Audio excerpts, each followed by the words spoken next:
তোমার কাছে এসছি আজকে অনেকদিন পর। হ্যাঁ, কি মাছ খাওয়াবা? এই ইলিশ ইলিশ এ কোথাকার রে? গুজরাট। দাও দেখি দুটো তোলো তো। কই আসো। গুজরাট থেকেও ইলিশ আসে?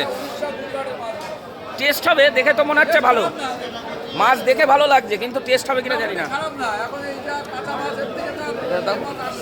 ছোট দেখে দাও। ডায়মন্ড হাবড়ারের মাছটা ভালো হয়। দাও দেখে দাও। হ্যাঁ, ওই দুটো দাও। দুটো দাও, দুটো। 674 গ্রাম করে ফেলেছো তুমি তো। তো টাকা উঠবে না রে। দেখুন বনগাঁ নিউ মার্কেট হয়ে যাবে। হ্যাঁ হ্যাঁ, হয়ে যাবে হয়ে যাবে। আর এখানে আছে দেখুন পমফ্রেট। কাটো কাটো, বেশি ছোট ছোট পিস করতে হবে না, মিডিয়াম করো, বেশি ছোট করার দরকার নেই।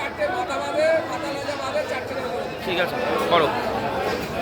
দেখুন বনগাঁ নিউ মার্কেট দেখাতে পাচ্ছি। চলে আসলাম, অনেক দিন পর আসা হয় না নিউ মার্কেটে। তো আজকে একটু ইলিশ মাছ খাবো। স্টোরের কোনগুলো? ও তো মনে হয় 1 কিলোর উপরে হবে। 1 কিলো 250, 1800 টাকা। আচ্ছা আচ্ছা আচ্ছা আচ্ছা আচ্ছা। ইলিশ মাছগুলো দেখতে খুবই একদম রূপলি, একদম চকচক করছে। ঠিক আছে, তো খেতে কেমন হবে জানি না। দাও দাও দাও। আর পমফ্রেট আছে, একদম সুন্দর পমফ্রেট দেখুন, একদম জবরদস্ত পমফ্রেট। ওই কাটো কাটো কাটো কাটো দেখি, কাটো কাটো, কালারটা কিরকম হয় দেখি। ও ইলিশ মাছ খাবো।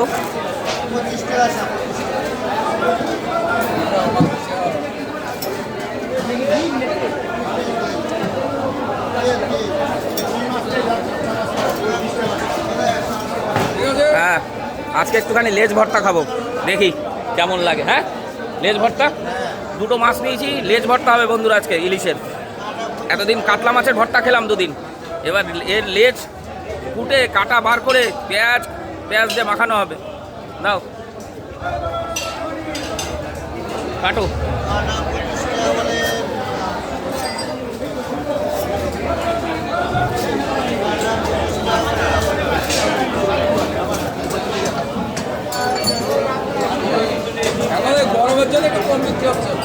গরমে, হ্যাঁ গরমকালে ইলিশ মাছটা একটু কমই খাচ্ছে লোকে। বর্ষা হলে ইলিশের টান ধরবে। নাও তুলে দাও। দেখুন